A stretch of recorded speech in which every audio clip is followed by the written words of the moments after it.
नमस्कार दोस्तों, मध्य प्रदेश शिक्षक पात्रता परीक्षा और मुख्य परीक्षा दोनों की तैयारी करने वाले सभी प्यारे साथियों का मैं स्वागत करता हूं हमारे जानदार शानदार क्लास में।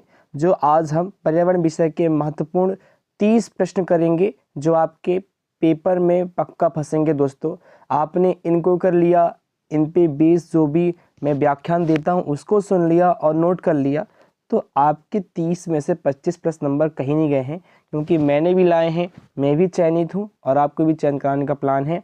शिक्षक हैं, शिक्षक बनाएंगे, चयन है, चयन कराएंगे। पहला प्रश्न आप सबके साथ लूँगा मैं।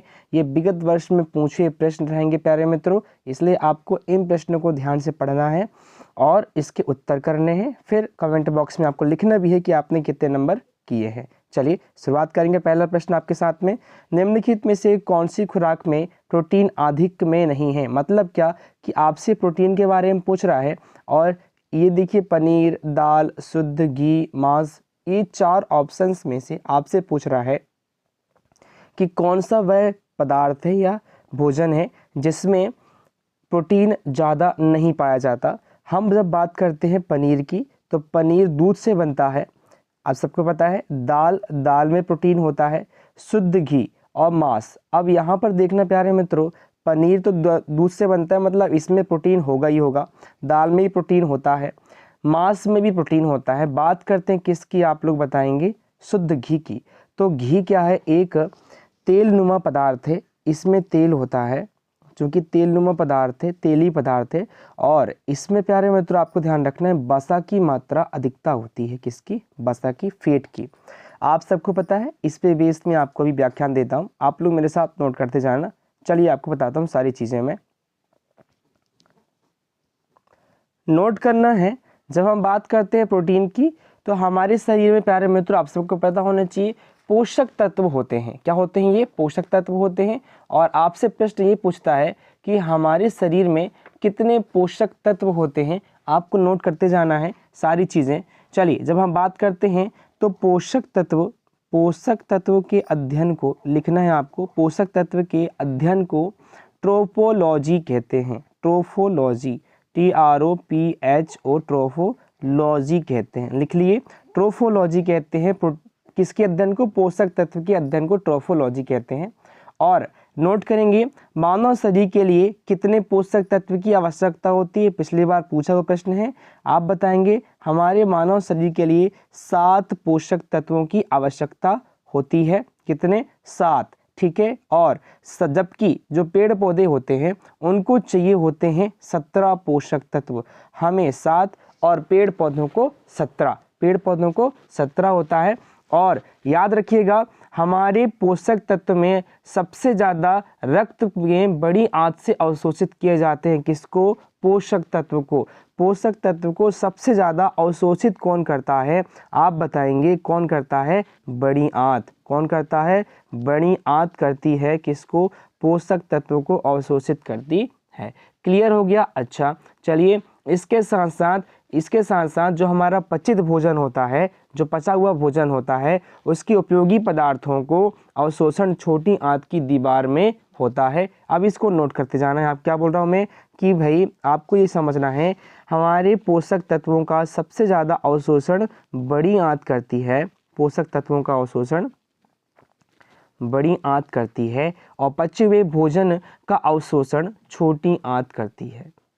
ठीक है, छोटी आंत करती है। ये कुछ एक्स्ट्रा चीज़ें थी जो आपको नोट करनी है। अब बात करते हैं प्रोटीन की, तो चलिए प्रोटीन के बारे में बताता हूँ मैं। प्रोटीन के बारे में नोट करना है आप लोगों को। प्रोटीन वह पोषक तत्व है, लिखिए, प्रोटीन वह पोषक तत्व है जो हमें हमारे शरीर में वृद्धि और विकास के लिए आवश्यक होती है। लिखेंगे, वृद्धि और विकास के लिए आवश्यक होती है। ये पूछता है वृद्धि और विकास के लिए क्या जरूरी होती है, आप बताएंगे प्रोटीन। इसके साथ साथ एक चीज़ और नोट करनी है आप लोगों को, प्रोटीन की सबसे ज़्यादा मात्रा किसको ज़रूरत होती है? छोटे बच्चों को सबसे ज़्यादा, और पहलवान लिखेंगे, पहलवान, और गर्भवती महिला, इनको प्रोटीन की सबसे ज़्यादा ज़रूरत होती है। नोट कर लिए। चलिए नोट हो गया। अच्छा, ये हो गया आपका प्रोटीन के बारे में कुछ इंपॉर्टेंट तथ्य। एक चीज़ और नोट कर लेंगे दोस्तों मेरे साथ में, मेरे प्यारे दोस्तों, मेरे प्यारी बहनों, जब हम बात करते हैं प्रोटीन की, तो प्रोटीन का जो संयोजन है या प्रोटीन का संगठन है, उसमें 3 प्रकार के तत्व होते हैं, 4 प्रकार के तत्व होते हैं। कार्बन, हाइड्रोजन, ऑक्सीजन और नाइट्रोजन, ये 4 प्रकार के तत्वों से मिलकर बनता है। कार्बोहाइड्रेट में कार्बन, हाइड्रोजन, ऑक्सीजन होते हैं, बट प्रोटीन में नाइट्रोजन भी शामिल हो जाता है, ये आपको याद रखना है। ठीक, ये कुछ चीज़ें ज़रूरी थी, याद हो गया। चलिए, अब इस चीज़ को आप नोट कर लिए होंगे। अब हम बात करते हैं किस किस प्रश्न की, तो आप लोग बताएंगे प्रोटीन की मात्रा पनीर में है, दाल में है, मांस में है, किस में नहीं है, शुद्ध घी में, शुद्ध घी में बसा होता है। ठीक, नेक्स्ट क्वेश्चन पे लेके चलूँगा आप लोगों को मैं। प्रश्न क्रमांक 2 ध्यान से पढ़ना है। निम्नलिखित में से किस वनस्पति के बीज हम खाते हैं? कौन सा ऐसा वनस्पति है जिसके बीज खाते हैं हम लोग? क्या खाते हैं? बीज, बताइए जरा। जब हम बात करते हैं इस प्रश्न की, तो गाजर, मक्का, केला, मूंगफली। देखिए, गाजर क्या है? गाजर क्या है? तना है या जड़ है? बताइए। मक्का क्या है? मक्का में बीज होता है, बिल्कुल सही है। केला भी क्या है? केला बताइए क्या है? और मूंगफली क्या है? जब हम बात करते हैं इस प्रश्न की, तो याद रखिएगा हमारे पास जो उत्तर निकल के आता है, बताइए ज़रा आप लोग, क्या हो सकता है? क्या गाजर होगा, या मक्का होगा, या केला होगा? जब हम बात करते हैं बीज की, तो हमारे पास मूंगफली, हम क्या खाते हैं? मूंगफली एक वनस्पति है, समझ में आया, जिसका हम क्या खाते हैं? बीज खाते हैं। क्लियर हो गया दोस्तों? चलिए नेक्स्ट क्वेश्चन पे लेके चलूँ। क्वेश्चन नंबर 3 आप मोबाइल स्क्रीन पर देख पा रहे हैं। बहुत प्यारा प्रश्न आया है, रेशम की रासायनिक प्रकृति क्या है?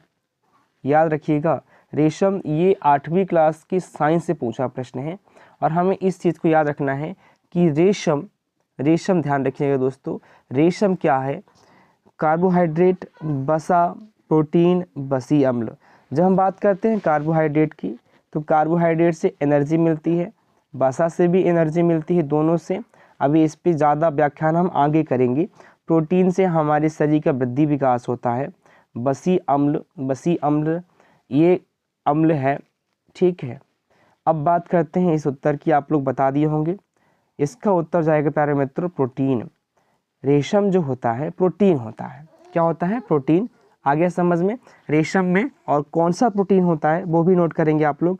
फ्राइब्रियन, क्या प्यारे मित्रों? फ्राइब्रियन प्रोटीन होता है। फ्राइब्रियन प्रोटीन होता है किसमें? रेशम में। नोट कर लेंगे, फ्राइब्रियन प्रोटीन होता है, ठीक है। चलिए, अब ये हमारे पास कुछ 13 प्रकार के प्रोटीन होते हैं, उनमें हम अच्छे से कर लेंगे, सरल प्रोटीन में अभी आगे करेंगे अच्छे से, ठीक है। चलिए नेक्स्ट क्वेश्चन, क्वेश्चन नंबर 4 पर। समझ में आ रहा है दोस्तों? मज़ा आ रहा है ना? तो शेयर करना है प्यारे मित्रों आप सबको, मैं कह रहा हूँ मैं। 4था नंबर प्रश्न लेंगे। रमन को उसके पड़ोसी ने 4 किलो आंवला उपहार में दिए। वह मुरब्बा बनाने की योजना बनाता है, उसे किस तकनीक को अपनाने की ज़रूरत है?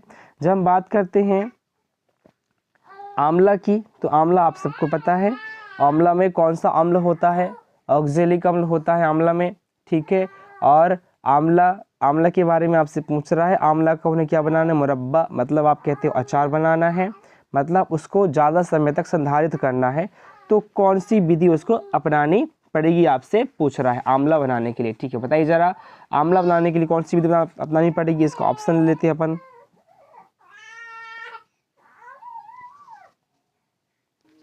संरक्षण, परिरक्षण, अपघटन या पाश्चुरीकरण। अब ये 4 प्रकार की मोस्ट इंपोर्टेंट विधियाँ दी हैं, समझना एक एक करके आप लोग। ऑप्शन बताएंगे आप लोग कमेंट बॉक्स में। हम क्या संरक्षण करते हैं? संरक्षण में दोस्तों हम लोग किसी वस्तु को बचा के रखते हैं। परिरक्षण बाद पे आते हैं। अपघटन मतलब उसको तोड़ना। जो हार्ड कार्बनिक पदार्थ होते हैं, कठोर कार्बनिक पदार्थ होते हैं, उनको सरल कार्बनिक पदार्थों में तोड़ना अपघटन कहलाता है। पाश्चुरीकरण की बात करते हैं। पाश्चुरीकरण मतलब होता है, जैसे कि आप लोग दूध तो गर्म करते हैं, दूध को एक सीमित मात्रा में, अभी बताऊंगा मैं, दूध को एक सीमित मात्रा तक ताप में गर्म करने पर दूध में उपस्थित जो सूक्ष्म जीव होते हैं वो मर जाते हैं। तो उससे क्या होता है? दूध फटता भी नहीं है, और उस क्रिया को हम लोग कहते हैं पाश्चुरीकरण करना। क्लियर है? अब परिरक्षण मतलब होता है दोस्तों, परिरक्षण के माध्यम से हम कोई भी कच्चे पदार्थ को ज़्यादा समय तक संधारित कर सकते हैं। जैसे कि आंवला, आंवले को यदि आप नमक के द्वारा, तेल में भिगो दें तो उसको हम ज़्यादा समय तक खराब होने से बचा सकते हैं। उसे हम लोग मुरब्बा या अचार बनाते हैं। इसलिए आपका उत्तर जाएगा परिरक्षण। समझ में आ गया है? तो चलिए आगे बढ़ते, लाइक कर देना। प्रश्न नंबर 5 लूँगा आपके साथ में।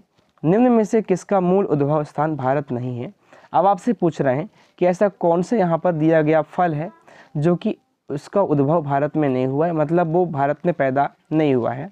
आम, केला, नारियल, स्ट्रॉबेरी। अब तो यहाँ पर आप लोगों को खुद ही फाइंड कर सकते हो। आम भारत में होता है, केला ही भारत का है, नारियल ही भारत का है, स्ट्रॉबेरी भारत का नहीं है। स्ट्रॉबेरी भारत का नहीं है। ठीक है, चलिए प्रश्न नेक्स्ट लूँगा आपके साथ में। प्रश्न नंबर 6 देखेंगे। निम्नलिखित में से कौन सा कथन गलत है? आपसे कुछ ये 4 ऑप्शन दिए हुए हैं, 4 ऑप्शन में 3 सही हैं, चौथा निकालना है आपको। ये प्रश्न आपको प्यारे मित्रों एज इट इज, इससे संबंधित एक्सप्लेनेशन आपको एज इट इज आपके एग्जाम में देखने को मिलेंगे, इसलिए अच्छे से पढ़ना है। प्रश्न 6 नंबर आप देख पा रहे हैं। इस प्रश्न को अपन ध्यान से पढ़ते हैं। ऑप्शंस पे चलिए। कुनैन जो कि एक मलेरिया की औषधि है, सिंकोना नामक पौधे से प्राप्त होती है। आपका 1 नंबर का प्रश्न यहाँ बन गया, बिल्कुल सही है। मलेरिया जो कि आप सबको पता है मादा एंथेलिस मच्छर से होता है ना। अब मलेरिया की जो दवा होती है वो कुनैन नामक दवाई होती है और इसको हम लोग सिंकोना नामक पौधे से प्राप्त करते हैं। चावल वानस्पतिक तेल का अच्छा स्रोत है। दालों में प्रोटीन प्रचुर मात्रा में पाया जाता है, बिल्कुल सही है। दाल में प्रोटीन प्रचुर मात्रा मतलब अच्छी मात्रा में देखने को मिलता है। हरी सब्जियां विटामिन एवं खनिज लवणों की अच्छी स्रोत है, बिल्कुल सही है हरी सब्जियां। अब यहाँ पर सेकंड नंबर ऑप्शन आप सबको पता है गलत होता दिख रहा है। चावल वानस्पतिक तेल का अच्छा स्रोत है बोल रहा है, बिल्कुल नहीं। चावल से तेल नहीं बनाया जाता, चावल से पाउडर बनता है, मतलब आटा बनता है, आप सबको पता है। ठीक है, चलिए नेक्स्ट क्वेश्चन लूँगा आपके साथ। क्वेश्चन नंबर 7 आप मोबाइल स्क्रीन पर देख पा रहे हैं। भोजन पकाते समय कभी कभी बर्तन के पेंदे की बाहरी सतह काली हो जाती है, इसका अर्थ है। आप सबको पता है कि हम लोग भोजन पकाते हैं और कभी कभी जो बर्तन की जो पेंदे होते हैं उसकी बाहरी सतह मतलब परिधि के चारों ओर क्या हो जाता है, काला पड़ जाता है। वो क्यों पड़ जाता है बताइए ज़रा, उत्तर लेंगे। भोजन अत्यधिक पक गया है, बर्तन स्टील का बना है, ईंधन पूर्ण रूप से नहीं जल पा रहा है, प्रयुक्त ईंधन गैर परंपरागत है। आपसे पूछ रहा है कि हम खाना बनाते हैं तो उस समय हमारा बर्तन जो होता है वो चारों तरफ से काला पड़ जाता है, तो इसका क्या कारण होता है? तो आप लोग बताएंगे जब हम इस प्रश्न का उत्तर लेते हैं। तो भोजन अत्यधिक पक गया है, बिल्कुल नहीं। भोजन पकने से, भोजन पकेगा तो अंदर की तरफ पकेगा, बाहर की तरफ काला होने से कोई संबंध नहीं है। बर्तन स्टील का बना है, अब बर्तन स्टील का बना हो चाहे सिल्वर का, वो तो काला पड़ेगा ही पड़ेगा। प्रयुक्त ईंधन गैर परंपरागत है, हो सकता है ईंधन पूर्ण रूप से नहीं जल रहा है, बिल्कुल आपका उत्तर प्यारे मित्रों सी नंबर हो जाएगा। हम लोग लकड़ी का इस्तेमाल करते हैं तो लकड़ी पूर्ण रूप से नहीं जलता है, इसलिए क्या होता है उसके कारण हमारा जो बर्तन होता है वो काला पड़ जाता है बाहरी पेंदी की तरफ, है ना। इसलिए आपका ऑप्शन नंबर सी हो जाएगा। समझ में आ गया है तो लाइक कर देंगे, शेयर कर देंगे। दोस्तों नेक्स्ट क्वेश्चन पे लेकर चलूंगा। शानदार जानदार प्रश्न आप सबके लिए। रक्त का थक्का बनने में सहायक है। आप सबसे पूछ रहा है कि हमारा रक्त क्लोटिंग कहते हैं, रक्त का थक्का कैसे बनता है और कौन से विटामिन के साथ बनता है। अब हम यहाँ पर विटामिन के बारे में महत्वपूर्ण इंपॉर्टेंट तथ्य करेंगे। तो चलिए शुरुआत करते हैं प्रश्न नंबर 8 की ओर। ऑप्शंस लेते हैं आपके साथ में। Vitamin A, vitamin B, vitamin E, vitamin K. Note करते जाना है आप लोगों को। जब बात करते हैं विटामिनों की तो आप लोगों को ये चीज़ याद रखनी है कि विटामिन शब्द को या फिर विटामिन को हमारे शरीर का रक्षात्मक मंत्री कहा जाता है। मतलब क्या कि रोगों से रक्षा करने का काम। क्या दोस्तों, रोगों से रक्षा करने का काम कौन करता है? आप बताएंगे विटामिन करते हैं। विटामिन शब्द आपको याद रखना है। विटामिन शब्द सबसे पहले किसने दिया? सन 1900। बेसिकली इसको 1900 में खोजा गया, 1912 में। विटामिन को खोज की 1912 में। 1912 में किसने? हॉकिंस साहब ने। हॉकिंस साहब ने विटामिन की खोज की थी 1912 में। और विटामिन शब्द किसने दिया था? याद रखना, विटामिन शब्द फंक साहब ने दिया था। किसने दिया था? फंक साहब ने दिया था। ये चीज़ आपको याद रखनी है। चलिए एक मिनट, मैंने बताया ये कि विटामिन आपको याद रखना है। विटामिन की उत्पत्ति किसने की? हॉकिंस ने। और शब्द दिया फंक साहब ने। हमारे पास हमारे शरीर के लिए कितने विटामिन की आवश्यकता होती है? नोट करेंगे, 13 विटामिन की आवश्यकता होती है। कितने विटामिन की? 13 विटामिन की आवश्यकता होती है। और वो विटामिन आपको लिखना है: A vitamin, B vitamin, C, D, E, K और बी ग्रुप में पूरे विटामिन। ठीक है, तो टोटल 13 विटामिन की आवश्यकता होती है हमारे शरीर के लिए। समझ में आ गया है? अब हम इस प्रश्न की जब बात करते हैं, ऑप्शन नंबर ए देखिए, विटामिन ए से प्यारे मित्रों होता है, आप सबको पता है, रतौंधी। विटामिन ए की कमी से रतौंधी रोग होता है ना? एक मिनट, विटामिन ए की कमी से होता है रतौंधी रोग। और विटामिन ए की कमी को दूर करने के लिए हम लोग क्या करते हैं? आम, पपीता, गाजर, मछली के यकृत के लीवर का तेल, पपीता, केला, आम, ये सब हम खाते हैं विटामिन ए की कमी को दूर करने के लिए। विटामिन बी की कमी से रोग होता है प्यारे मित्रों, आप सबको पता है, बेरी। विटामिन बी की कमी से बेरी होता है। विटामिन ई की कमी से होता है प्यारे मित्रों, लिखना आप लोग, विटामिन ए की कमी से, इसे विटामिन ई को हम लोग कहते हैं टोकोफेरॉल। और इसकी कमी से नपुंसकता आती है, बांझपन आता है, लिख लेना, बांझपन आता है। विटामिन ई की कमी से बांझपन आता है। इसके साथ साथ लास्ट में आता है विटामिन के। और विटामिन के की कमी से प्यारे मित्रों आप सबको पता है हैमरेज होता है, मतलब रक्त का थक्का नहीं बनता। इस रोग को कहते हैं हम लोग हैमरेज। क्या कहते हैं दोस्तों? हैमरेज। रक्त का थक्का नहीं बनता है, किससे?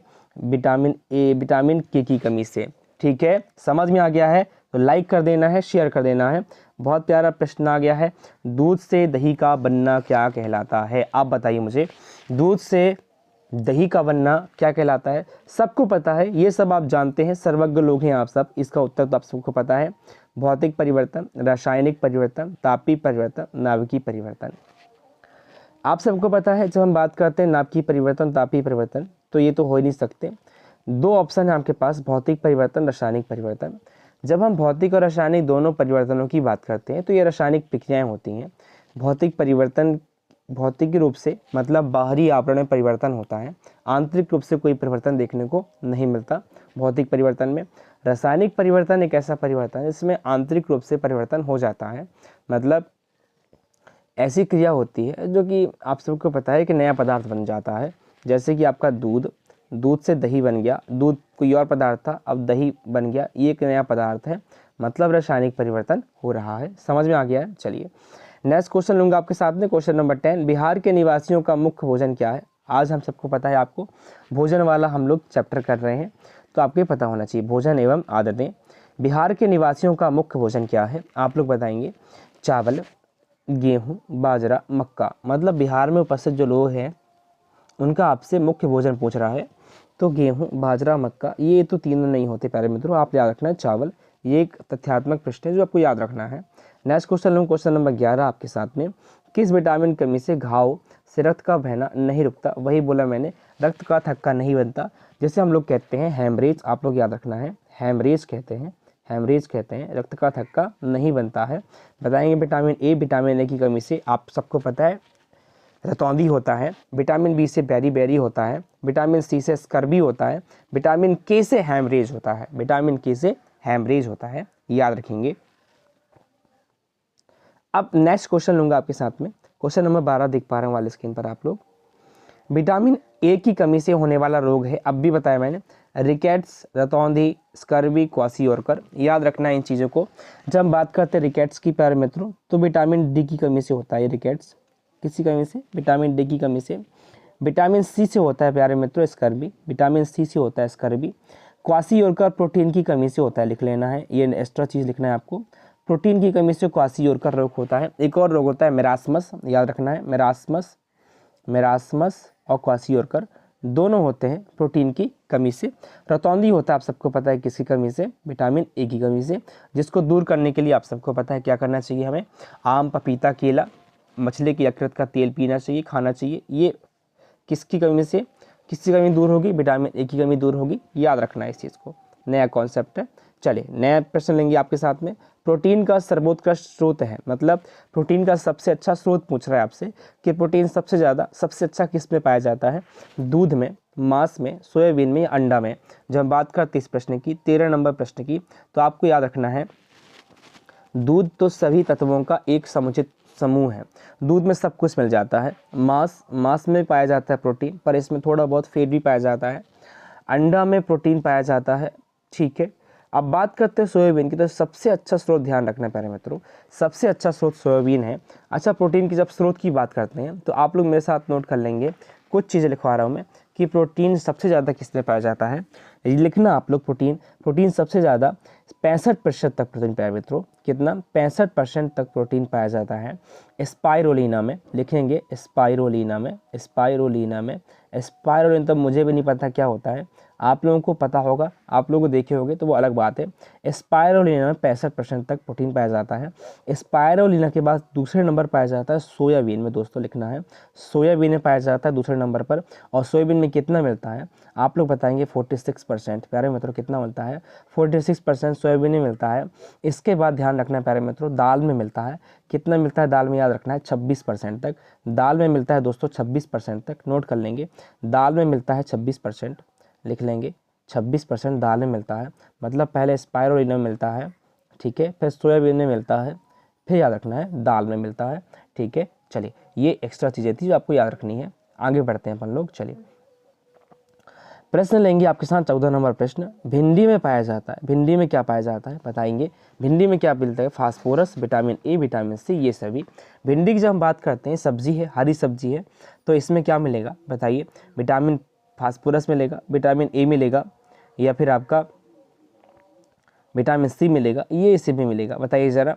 जब हम बात करते हैं इस प्रश्न की, तो इसमें phosphorus, vitamin A, vitamin C तीनों देखने को मिलता है, ये सभी विटामिन भिंडी में ये सभी पाए जाते हैं, इसलिए भिंडी इतना पौष्टिक होता है, याद रखना है। चलिए नेक्स्ट क्वेश्चन लूँगा आपके साथ, प्रश्न नंबर 15।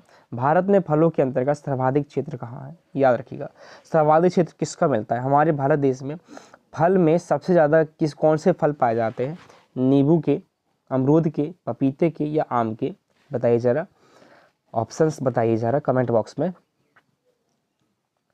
क्लियर कर लिया आप लोगों ने ऑप्शन, याद रखना है आम के, हमारे भारत देश में सर्वाधिक आम के क्षेत्र देखने को मिलते हैं। चलिए 16 नंबर प्रश्न लूँगा आपके साथ में, प्यारे मित्रों समझ में आ रहा है, शेयर करना है।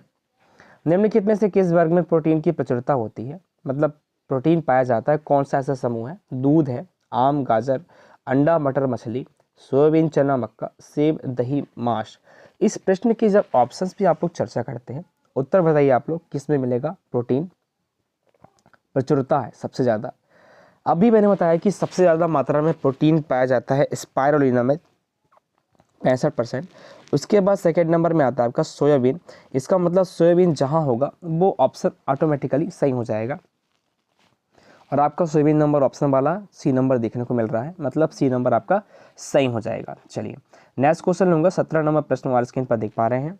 मनुष्य के शरीर की जैव रासायनिक प्रयोगशाला है, मतलब क्या, हमारे शरीर में ऐसा कौन सा अंग है जहाँ पर जैव रासायनिक क्रियाएं होती हैं, मतलब सारी क्रियाएं देखने को वहाँ मिलती हैं, बताइए ज़रा, इसका ऑप्शन का उत्तर बताइए ज़रा। ऑप्शंस लेंगे आप लोग मेरे साथ में। देखिए बात करते हैं आमाशय की, यकृत की, आंत की या वक्र की, बताइए ज़रा, एक एक करके सबका कार्य आपको पता होना चाहिए। बताइए आमाशय क्या करता है, आमाशय क्या करता है बताइए। जब हम बात करते हैं आमाशय की प्यारे मित्रों, आप लोग याद रखना, आमाशय जो है एक रस स्रावित करता है, जठर रस कहते हैं उसे, लिखिएगा जठर रस कहते हैं। और ये जठर रस जो होता है प्यारे मित्रों अम्लीय होता है, लिख लेंगे अम्लीय होता है, अम्लीय प्रकृति का होता है जठर रस, अम्लीय प्रकृति का होता है, याद रखेंगे, ठीक है। तो यहाँ पर जैव रासायनिक प्रक्रिया नहीं होती, ये हो गया। आंत की बात करते हैं, आंत प्यारे मित्रों छोटी आंत बड़ी आंत होती हैं, आंत में हमारे भोजन का अवशोषण होता है, याद रखेंगे। वृक्क के प्यारे मित्रों मूत्र का बहिष्करण करता है, मूत्र का उत्सर्जन करने का काम करता है, ठीक है, वृक्क के द्वारा। बात करते हैं किसकी, यकृत की प्यारे मित्रों। यकृत जो है, यकृत प्यारे मित्रों, यकृत में क्या होता है कि लीवर कहते हैं आप लोग इसे, यकृत को, यहाँ पर जैव रासायनिक प्रक्रियाएं होती हैं, समझ में आ रहा है तो लाइक कर देना। चलिए नेक्स्ट क्वेश्चन पे लेकर चलूँ, क्वेश्चन नंबर 18। हम भोजन करते हैं एवं पाचन होता है। इस पचित भोजन के उपयोग पदार्थों का अवशोषण होता है। मैंने पहले प्रश्न में आपको अच्छे से समझाया था कि हमारे पचे हुए भोजन का अवशोषण कहाँ होता है? अमाशय की दीवार से, छोटी आंत की दीवार से, बृहद आंत की दीवार से, यकृत से। बताइए जरा। यहाँ पर एक कॉन्सेप्ट और बताऊंगा आप लोगों को, नोट करते जाना मेरे साथ आप लोग। अमाशय की दीवार में मैंने बताया जठर रस स्रावित होता है। छोटी आंत की दीवार, बृहद आंत की दीवार में मैंने बताया था आपको प्रोटीन का अवशोषण होता है। पोषक तत्वों का अवशोषण होता है बृहद आंत में, बड़ी आंत में। यकृत से प्यारे मित्रों पित्त रस का स्रावण होता है, क्योंकि यहाँ पर पित्ताशय देखने को मिलता है यकृत में। पिछली बार पूछा था कि पित्ताशय कहाँ पाया जाता है, आप बताएंगे यकृत में पाया जाता है और पित्त रस का स्रावण करता है। बात करेंगे छोटी आंत की दीवार से, तो इसका उत्तर जाएगा छोटी आंत की दीवार पर क्या होता है? पचे भोजन का अवशोषण होता है। लिख लेंगे। चलिए नेक्स्ट क्वेश्चन पे लेके चलूंगा आप लोगों को मैं। प्रश्न नंबर 19 देखेंगे आपके साथ हम। नशीली दवाओं की लत को नियंत्रित करने हेतु आमतौर पर प्रयुक्त की जाने वाली औषधि का नाम बताइए। मतलब हमारी जो नशीली दवाएं होती हैं उनकी लत को, उनकी आदत को दूर करना है, उसमें उसे पकड़ पाना है, तो कौन सी दवा औषधि प्रयोग करेंगे आप लोग? बताइए। 19 नंबर प्रश्न का उत्तर बताइए आप लोग। ऑप्शन देखिए, फॉलिक अम्ल, कोकीन, एस्कॉर्बिक अम्ल, पैथाडीन। बताइए 19 नंबर प्रश्न का उत्तर बताइए। बात करते प्यारे मित्रों फॉलिक अम्ल की, फॉलिक एसिड है, एस्कॉर्बिक अम्ल है, कोकीन है, इनका प्रयोग नहीं होता प्यारे मित्रों। आप लोग अपना उत्तर कर लेंगे पैथाडीन। पैथाडीन नामक औषधि का प्रयोग करते हैं यदि नशीली दवाओं की लत को छोड़ना है, नियंत्रित करना है, तो आमतौर पर हम लोग पैथाडीन का इस्तेमाल करते हैं। नोट कर लेंगे। क्वेश्चन नंबर 20 लूँगा आपके साथ में। प्यारा प्रश्न है, ध्यान से पढ़ना है। पके हुए चावल रेफ्रिजरेटर में अपेक्षाकृत लंबे समय तक परिरक्षित किए जा सकते हैं क्योंकि? बताइए। 20 नंबर प्रश्न का उत्तर बताइए। मतलब पके हुए चावल है, आपके पके हुए चावल, मतलब आपने चावल को पका लिया, उसको फ्रिज में लंबे समय तक हम बचा के रख सकते हैं। क्यों? बताइए क्या कारण है? ये प्रश्न पिछली बार पूछा था। कम तापमान पर भोजन का नमी तत्व घट जाता है। रेफ्रिजरेटर में कुछ ऐसे रसायन होते हैं जो रोगाणुओं को नष्ट कर देते हैं। कम तापमान पर रोगाणु निष्क्रिय हो जाते हैं। रोगाणु कम तापमान पर नष्ट हो जाते हैं। पिछली बार मेरे ही सेट में पूछा हुआ प्रश्न था प्यारे मित्रों, और मैंने इसका सही कर दिया था। आप सबको याद रखना है, जब हम बात करते हैं रेफ्रिजरेटर की, फ्रिज की, तो हम उसमें हम अपने बहुत सारे भोजन को बचा के रखते हैं, सब्जियों को उसके अंदर बचा के रखते हैं। क्या कारण होता है उसका? कम तापमान पर भोजन का नमी तत्व घट जाता है? बिल्कुल नहीं। आप खुद देखेंगे चावल निकाल के तो उसमें नमी बनी रहती है। रेफ्रिजरेटर में कुछ ऐसे रसायन होते हैं जो रोगाणुओं को नष्ट कर देते हैं? नहीं। कम तापमान पर रोगाणु निष्क्रिय हो जाते हैं प्यारे मित्रों, सही है, रोगाणु निष्क्रिय हो जाते हैं। मतलब आप जब उसे फ्रिज के अंदर रखते हैं तो तापमान क्या होगा? कम तापमान, मतलब बहुत ज़्यादा ठंडा। उससे कारण क्या होता है कि चावल में उपस्थित जो रोगाणु हैं, है ना, वो क्रिया नहीं कर पाते, उसको खराब नहीं कर पाते, इसलिए वो निष्क्रिय हो जाते हैं और हमारा चावल या भोजन साफ रहता है, खराब नहीं होता। समझ में आ गया है? चलिए नेक्स्ट क्वेश्चन लूँगा आपके साथ में। क्वेश्चन नंबर 21 देखेंगे आप लोग। आज हम पूरे 30 प्रश्न करेंगे अच्छे से, वो भी। विटामिन ऐसे पदार्थ है, बताइए विटामिन कैसे पदार्थ हैं? मैंने बताया था आपको हीनता जन्य रोगों से बचाव के लिए थोड़ी मात्रा में आवश्यक है। बिल्कुल नहीं, थोड़ी मात्रा में नहीं। हमारी उपापचय दर बढ़ाकर भार में कमी लाते हैं। स्वस्थ रहने के लिए दवाई के रूप में लिए जाते हैं। पेशियों का विकास करके हमें ताकतवर बनाते हैं। जब हम बात करते हैं इस प्रश्न की प्यारे मित्रों, तो हमें ध्यान रखना है इस प्रश्न के उत्तर को। ऑप्शंस देखिए ज़रा ध्यान से। जब हम बात करते हैं सारे ऑप्शंस की, तो यहाँ पर सारे ऑप्शंस में जब हम हीनता जन्य रोगों से बचाव के लिए थोड़ी मात्रा में आवश्यक होते हैं, बिल्कुल सही है। हमारे अंदर बहुत सारे रोग होते हैं, उनकी बचाव करने के लिए विटामिन हमारे लिए ज़रूरी है। उपापचय दर बढ़ाकर हमारे शरीर में भार में कमी लाते हैं, ये गलत है। स्वस्थ रहने के लिए दवाई के रूप में नहीं, दवाई के रूप में लेते हैं पर अपन लोग ये सब्जी के रूप में ज़्यादा लेते हैं।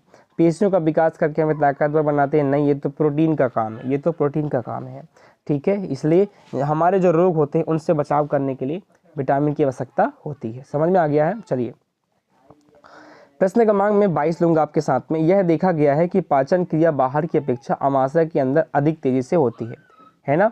मतलब पाचन की क्रिया, डाइजेशन क्रिया जो होती है अमाशय में ज़्यादा तेज होती है। क्या कारण होता है? मैंने इसका कारण अब भी बताया था आप लोगों को, बताइए ज़रा। पाचक रस जब अमाशय के बाहर रखते हैं तो निष्क्रिय होते हैं। अमाशय के अंदर भोजन का मंथन होता रहता है, जिससे उसकी सतह का क्षेत्रफल बढ़ जाता है और एंजाइम की क्रिया तेज हो जाती है। पाचक रस अमाशय के अंदर अम्लीय होते हैं जबकि बाहर से वे क्षारीय होते हैं। आमाशय के अंदर भोजन की उपस्थिति में पाचक रस का उत्पादन बहुत ज़्यादा होता है। जब इस प्रश्न की आप ऑप्शन की आप देखते हैं आप लोग, तो ऑप्शंस बेसिकली आप लोग उत्तर कौन सा लगाएंगे बताइए ज़रा मुझे। देखते शायद आप लोग को लग रहा होगा, बड़ा सा उत्तर लग रहा है बी नंबर, इसी को मारो गोला। बिल्कुल सही है आपका उत्तर प्यारे मित्रों, यदि आप बी नंबर लगा रहे हैं, है ना। आमाशय के अंदर भोजन का मंथन होता रहता है, बिल्कुल सही है, जिससे उसकी सतह का क्षेत्रफल बढ़ जाता है, ठीक है, और एंजाइम की क्रिया तेज हो जाती है, याद रखना। इसलिए पाचन की क्रिया तेज रहती है कहाँ पर, आमाशय के अंदर। समझ में आ गया। चलिए नेक्स्ट क्वेश्चन, क्वेश्चन नंबर 23 आपके साथ में 23 नंबर प्रश्न। एक अवधारणात्मक प्रश्न पूछा हुआ है आपके पेपर में, बहुत सारे अवधारणात्मक प्रश्न आएंगे। अंजलि की सहेली दांतों में क्षय होने से बचने के लिए निम्नलिखित 4 तरीके बताती है। मतलब दांतों में दांत खराब ना हो, दांतों में क्षय ना हो, इसके लिए वो 4 प्रकार के तरीके बताती है। आप लोग वो तरीके देखिए, पढ़िए मेरे साथ।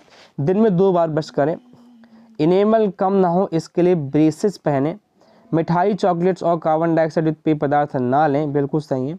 हर खाने के बाद कुल्ला करें, ये भी सही हो सकता है। अंजलि को उपरोक्त तरीकों में से किसका अनुपालन करना चाहिए। चलिए आप लोग अपना ऑप्शन बताइए, अपना उत्तर छांटिए, पहचानिए अपना उत्तर। ए नंबर उत्तर की जब हम बात करते हैं, ए 2, 3, 4 मतलब एनिमल कम ना हो इसके लिए ब्रेसेस करने चाहिए। ब्रेसेस नहीं करना है प्यारे मित्रों, ब्रेसेस पहने नहीं, इससे एनिमल कम नहीं होगा। बात करते किसकी, मिठाई, चॉकलेट्स और कार्बन डाइऑक्साइड पेय पदार्थ नहीं पीना चाहिए, बिल्कुल सही है, ये वाला ऑप्शन तो बिल्कुल सही है। बात करते हैं किसकी, हर खाने के बाद कुल्ला करें, हर खाने के बाद कुल्ला करेंगे तो भी उससे समस्या है, ठीक है। बात करते हैं सेकंड नंबर ऑप्शन की, 3, 4, 1, 3, 4, 1 मिठाई, बिल्कुल सही है।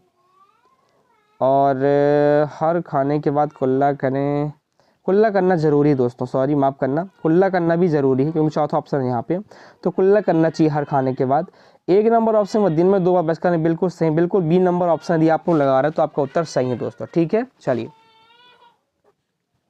आप लोगों को याद रखना है, जब दांत से संबंधित प्रश्न बने तो दिन में 2 बार ब्रश करने वाला ऑप्शन तो सही होगा, ठीक। मिठाई नहीं खाना है, चॉकलेट्स नहीं खाना है, कार्बन डाइऑक्साइड युक्त पेय पदार्थ जैसे कोका कोला हो गया, पेप्सी हो गया, इनको नहीं पीना है, हर खाने बाद कुल्ला करना है, 3 ऑप्शन, ठीक है। चलिए क्वेश्चन नंबर नेक्स्ट लूँगा 24 नंबर वाली स्क्रीन पर देख पा रहे हैं, ध्यान से प्रश्न को पढ़ना है। निम्नलिखित में से भोजन बनाने का कौन सा तरीका अच्छा है। भोजन बनाने का तरीका पूछ रहा है आपसे। सब्जियों को अच्छी तरह से धोना और फिर काटना, ठीक है। सब्जियों को काटना और तब उन्हें चलते पानी में धोना, बिल्कुल नहीं, काटने के बाद नहीं धोना है। सब्जियों को काटने और पकाने से पहले उन्हें कुछ समय के लिए धूप में रखना। बैक्टीरिया नष्ट करने के लिए सब्जियों को गहरे तलते हुए पकाना। मतलब क्या कि आपसे पूछ रहा है कि कौन सा तरीका अच्छा है, पूछ रहा है। 24 नंबर प्रश्न का उत्तर आप लोग बताइए, ध्यान से देखिए। बैक्टीरिया नष्ट करने के लिए सब्जियों को गहरे तलते हुए पकना, ज़्यादा तलोगे तो भी उसके अंदर पोषक तत्व हैं वो नष्ट हो जाएंगे। सब्जियों को काटने और पकाने से पहले उन्हें कुछ समय के लिए धूप में रखना। धूप में रखोगे तो क्या वो, बताइए मुझे क्या होगा, उसके पोषक तत्व नष्ट होंगे नहीं होंगे, बताइए। ज़्यादा गर्मी पड़ने पर, बिल्कुल सही है, ये भी नहीं होगा। इसका मतलब सब्जियों को अच्छी तरह से धोना और फिर काटना, ये पकाने के लिए अच्छा तरीका है। पहले धो उसको काटो, 3 ऑप्शन से बेहतर ऑप्शन है वो ऑप्शन नंबर 1। चलिए क्वेश्चन नंबर 25 लूँगा आपके साथ, वाले स्क्रीन पर देख पा रहे हैं। निदान के पश्चात कोई डॉक्टर रोगी से कहता है कि उसके खून में हीमोग्लोबिन की कमी है, तो उससे रोगी को आयरन की कमी को पूरा करने के लिए क्या करना चाहिए, क्या खाना चाहिए। प्यारे मित्र, जब हम बात करते हैं हीमोग्लोबिन की, आप सबको पता है ये आयरन की कमी से होता है, लोह तत्व की कमी से होता है, लोह जो एनीमिया रोग होता है, सॉरी, हीमोग्लोबिन में क्या पाया जाता है, आयरन पाया जाता है, लोह तत्व पाया जाता है, और उसकी कमी से आप सबको पता है क्या होता है, एनीमिया रोग होता है। तो उस एनीमिया रोग की कमी को दूर करने के लिए हमें क्या खाना चाहिए, आप बताएंगे। आंवला, हरी पत्तेदार सब्जियां, गुड़, ये बहुत बार पूछा हुआ प्रश्न है। चावल, चीनी, आंवला, हरी पत्तेदार सब्जियां, गेहूं, संतरा, गुड़, नींबू, मटर। आप लोग अपना ऑप्शन बताइए, उत्तर बताइए। जब हम बात करते हैं ऑप्शन नंबर 1 की, तो आपका उत्तर ऑप्शन नंबर ए हो जाएगा प्यारे मित्रों। एनीमिया रोग को दूर करने के लिए हरे पत्तेदार सब्जियां, आंवला, गुड़ इत्यादि खाना चाहिए, जिससे हीमोग्लोबिन की कमी दूर हो जाती है और एनीमिया नहीं होता। सो प्यारे मित्रों, एक क्वेश्चन और लूँगा आपके साथ में। चलिए वीडियो थोड़ी लंबी हो गई है। प्यारे मित्रों देखिए, दूध का पाश्चुरीकरण कैसे किया जाता है बताएंगे आप लोग। अभी बताया था मैं, दूध का पाश्चुरीकरण मतलब उसमें उपस्थित हानिकारक कीटाणुओं को मार देना, पाश्चुरीकरण, और ताकि वो फटे ना, खराब ना हो। बताइए इसके ऑप्शंस बताइए। 100 डिग्री सेल्सियस पर 15 मिनट या 90 डिग्री सेल्सियस पर 5 मिनट तक गर्म करके, 100 डिग्री सेल्सियस पर 15 मिनट तक या 90 डिग्री सेल्सियस पर 32 मिनट तक गर्म करके, 71 डिग्री सेल्सियस पर 15 मिनट तक या 62 डिग्री सेल्सियस पर 5 सेकंड तक गर्म करके, 71 डिग्री सेल्सियस पर 15 सेकंड या 62 डिग्री सेल्सियस पर 32 मिनट तक गर्म करके। बताइए अपना उत्तर बताइए आप लोग। 26 नंबर लास्ट प्रश्न है आप सबके लिए। बताइए। बिल्कुल आपका ऑप्शन नंबर डी हो जाएगा 71। ये आपको एज इट इज याद रखना है। 15 सेकंड तक आप 71 डिग्री सेल्सियस पर गर्म कर दें तो पार्श्वीकरण हो जाएगा, या फिर 62 डिग्री सेल्सियस पर 32 मिनट तक गर्म करें तो इसका पार्श्वीकरण हो जाएगा, मतलब दूध खराब नहीं होगा। इसके आगे हम लोग नेक्स्ट क्लास में करेंगे कवर। सो प्यारे मित्रों, ये थी आज की मोस्ट इंपॉर्टेंट प्रश्नों की सीरीज। वीडियो पसंद आई है तो लाइक करिएगा, शेयर करिएगा। मिलता हूँ नेक्स्ट वीडियो में। Thank you so much.